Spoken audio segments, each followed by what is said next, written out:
Hello students, welcome back on stars IQ। आज का जो हमारा टॉपिक है वो है 10th क्लास की फर्स्ट 2 पोइम्स को आज की वीडियो में हम पढ़ेंगे। फर्स्ट जो पोइम है वो है डस्ट ऑफ स्नो और जो सेकंड पोइम है वो है फायर एंड आइस।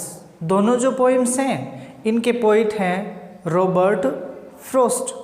और रॉबर्ट फ्रॉस्ट एक अमेरिकन पोइट हैं और one of the best nature poet हैं। प्रकृति के बारे में लिखने वाले जितने भी पोइट्स हैं उनमें से one of the best poet हैं रॉबर्ट फ्रॉस्ट। सो हमारी जो फर्स्ट पोइम है उसका नाम है डस्ट ऑफ स्नो।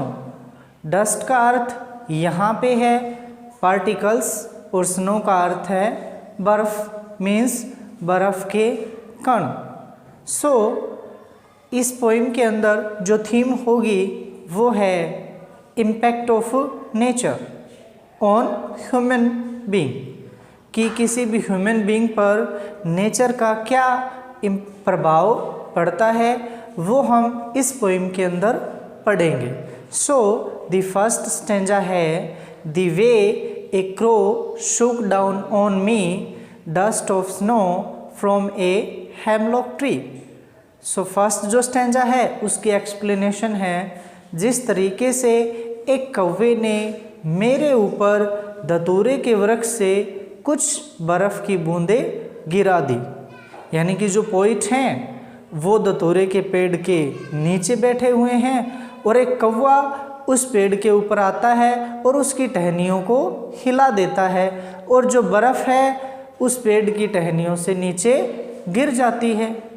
उसके बाद चलिए सेकंड स्टैंजा पढ़ते हैं। सेकंड स्टैंजा है has given my heart a change of mood and saved some part of a day I had rued. इस सेकंड स्टैंजा की एक्सप्लेनेशन को देखते हैं। जैसे ही कौवा बर्फ़ की कुछ बूंदें पोइट के ऊपर गिराता है तो जो पोइट का मूड है वो चेंज हो जाता है। उससे पहले जो पोइट का मूड था वो सैड था, जैसा कि लास्ट जो लाइन है सेकंड स्टैंजा में लिखा हुआ है आई हैड रूड, मीन्स मेरी जो मनोदशा थी वो बहुत ख़राब थी, मैं सैड था। लेकिन जैसे ही कौवे ने मेरे ऊपर बर्फ़ की कुछ बूंदें गिराई तो मेरा मूड चेंज हो गया। सो फर्स्ट जो पोइम है आई होप सो कि आपको समझ में आ गई होगी डस्ट ऑफ स्नो पोइम। इसमें मेनली जो पोइट है वो बताना चाहता है कि जो प्राकृतिक चीज़ें होती हैं, जो प्राकृतिक सुंदरता होती है वो हमारे मूड को चेंज कर देती है।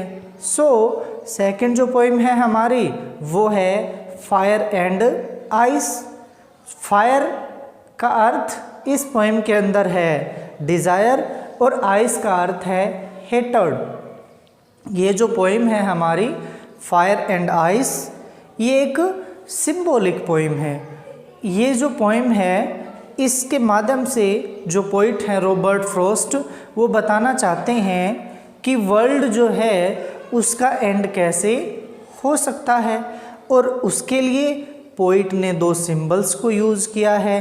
First one is fire, means desire, desire इच्छाएं कैसी, आपको भी पता होगा कि जो ह्यूमन बींग्स होते हैं उनकी जो डिज़ायर्स होती हैं वो कभी ख़त्म नहीं होती।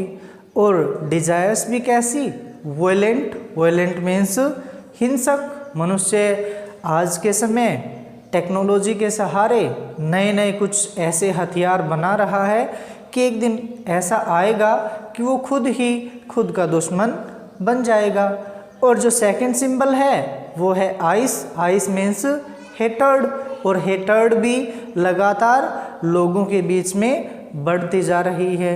तो दोनों ही जो हैं फायर भी और आइस भी, मीन्स डिज़ायर भी और हेटर्ड भी, दोनों क्या कर सकते हैं, इस वर्ल्ड को डिस्ट्रॉय कर सकते हैं। सो चलिए पढ़ते हैं फर्स्ट स्टेंजा को। Some say the world will end in fire, some say the world end in ice, from what I have tasted of desire I hold with those who favour fire.